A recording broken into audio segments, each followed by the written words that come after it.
The ancient Egyptians were drinking antibiotics for breakfast, not metaphorically, not natural compounds with antibiotic-like properties. Actual tetracycline, the same broad-spectrum antibiotic that wouldn't be discovered by modern science until 1948, was found in their bones at therapeutic concentrations. When anthropologist George Armelagos put ancient Egyptian remains under ultraviolet light, they glowed with the distinctive yellow-green signature of tetracycline. The antibiotic had chemically bonded to the calcium in their bones during life. For 3,400 years, while the rest of the world died from basic bacterial infections, the Egyptians were accidentally mass-producing antibiotics in their morning beer. This is the story they didn't want you to know. This is what lies beyond known history. Here's what you were taught about ancient Egypt, a civilization of abundance. The Nile flooding every year, depositing rich black soil, tables overflowing with figs, grapes, pomegranates, pristine loaves of bread. The Mediterranean diet before the Mediterranean diet existed. Look at any tomb painting. You'll see haunches of beef, trussed geese, conical loaves stacked high, a paradise of food preserved in art to sustain the dead in the afterlife. Sounds idyllic. Except for one problem. When scientists stopped looking at the paintings and started looking at the bones, the teeth, and the trash heaps, they found something completely different. The bread was destroying their teeth. The workers were anemic.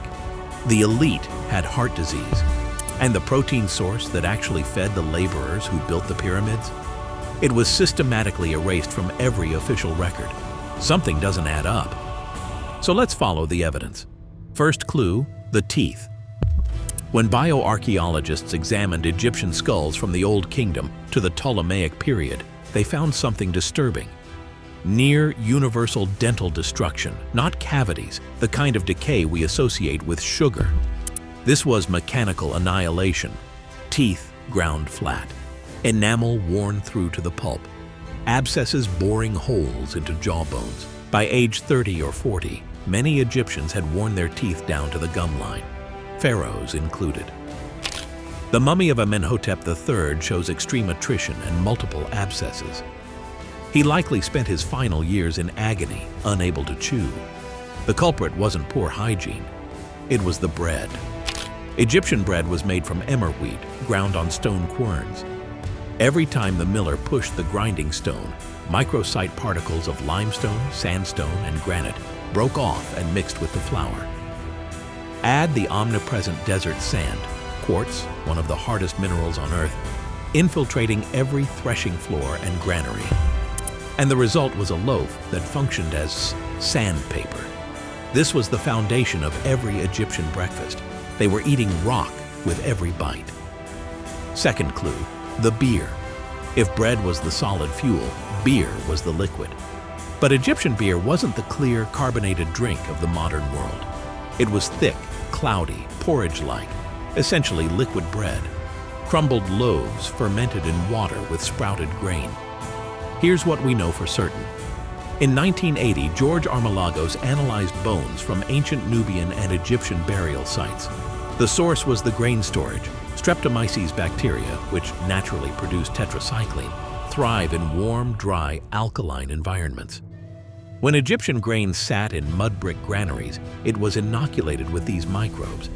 When that grain became beer, the fermentation process acted as a bioreactor, pumping massive quantities of antibiotic into the brew. The breakfast beer wasn't just calories and hydration, it was medicine.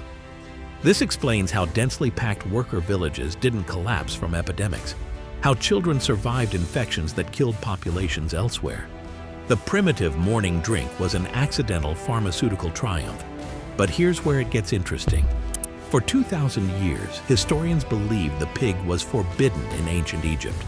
The evidence seemed clear. Herodotus, visiting in the 5th century BCE, wrote that pigs were unclean, and swineherds were a shunned caste, forbidden from entering temples. Look at the tomb paintings. Cattle, geese, ducks, fish, no pigs. Look at the temple offerings. No pigs. The silence in the official record seemed absolute. It made sense. Later religious traditions in the region, Jewish law, Islamic law, developed similar prohibitions. Egypt must have been the origin point of the taboo. Everyone assumed this was true, until archaeologists started excavating the places where workers actually lived. At el-Amarna, Akhenaten's capital city, the workmen's village produced animal remains dominated by a single species. Not cattle, not sheep. Pig. Pig bones outnumbered all other mammals in some sectors. At Deir el-Medina, the village of the royal tomb builders, they found evidence of pig pens within domestic units. Butchery waste. Pigs raised and slaughtered in the alleyways. At el-Hisn, a cattle-rearing center in the delta, the workers who raised the cattle ate pork. The beef was exported to temples and elites. The people who produced it couldn't afford to eat it. The archaeological record didn't match the official narrative, and the discrepancy pointed to something far more deliberate than religious belief. Most history channels stop at the myth. We dig until we hit truth. If you want to see what else they erased from the textbooks, subscribe to Beyond Known History. Because what happened next reveals exactly who wanted pork hidden and why. Here's the evidence. The taboo wasn't religious. It was economic. Consider the difference between cattle and pigs. Cattle are herd animals requiring large pastures. In Egypt, land was owned by the pharaoh or the temples. Beef production was a state monopoly. If you ate beef, you ate because the state gave it to you. Beef was the meat of dependency. Pigs are different. Pigs are scavengers. They eat trash, scraps, anything. They can be raised in a backyard. They reproduce quickly. They require no state-owned pasture, no state permission. A pig represented economic independence. The elite scribes and priests who controlled the cultural narrative, who decided what went on tomb walls and temple offerings, couldn't allow pig to be dignified. They associated it with Set, the god of chaos. They declared it unclean. They erased it from every official image. But in the cramped alleys of the worker villages, away from the propaganda of the temples, pork was survival. Cold pork in the morning, stew from the pig slaughtered the night before, protein that the state couldn't track or control. The taboo was a luxury only the elite could afford to maintain. The workers ate what kept them alive. Here's the biological result of this class divide, written in bone and artery. And when researchers from the Horus study used CT scans to examine elite mummies, they found a consequence of that abundance: atherosclerosis. Pharaoh Meremptah, who died around 1203 BCE, had severe hardening of the arteries. Lady Rai, a nursemaid who died in her 30s, showed calcifications in her cardiovascular system. 20 out of 52 mummies scanned showed definite or probable heart disease. The elite Egyptian breakfast was killing them.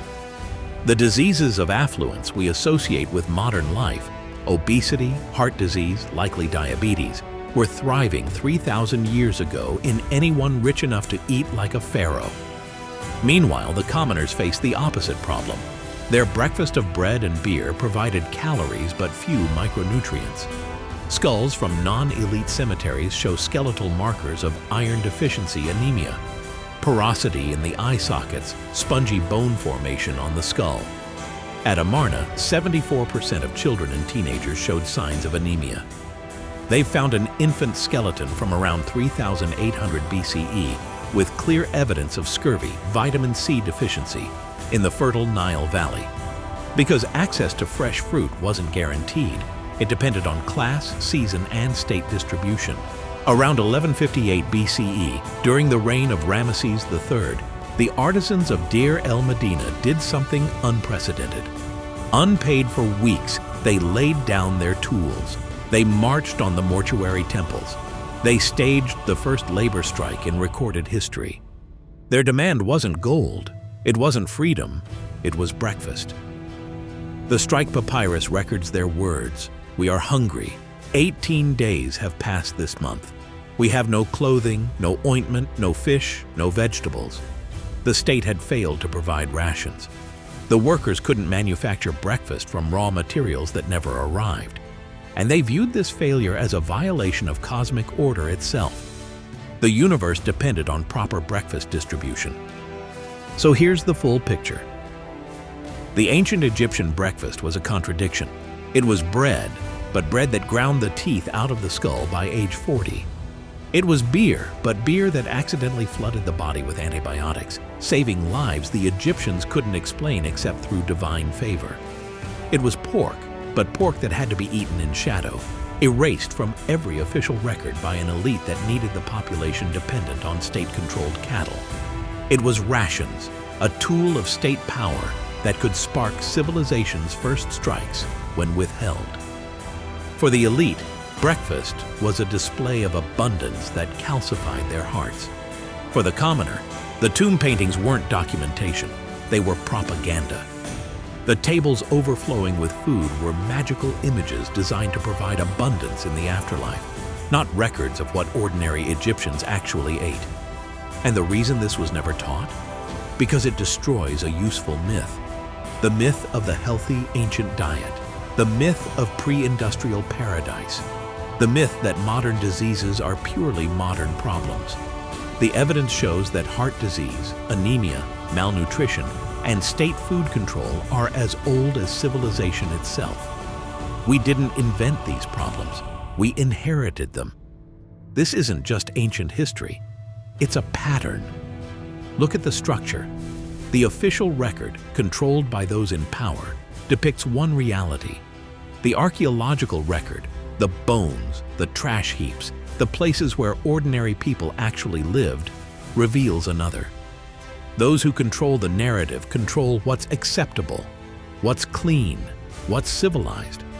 Look at today, dietary guidelines shaped by industry lobbying, food pyramids influenced by agricultural corporations, certain foods vilified, others promoted based on who profits from the message. Information about nutrition controlled by those with economic stakes in the outcome. The method changes, the playbook doesn't. Control what people believe is healthy, and you control what they eat. Control what they eat, and you control the population. The Egyptians painted paradise on their tomb walls, while the workers who built those tombs ate grit-laden bread that ground their teeth to nothing, and pork they had to hide from official eyes. We're still being painted pictures of what we're supposed to eat. And we're still not looking at the bones, the data, the evidence beneath the propaganda. They told you the ancient diet was a golden age of health. The bones tell a different story. Now you know what lies beyond known history.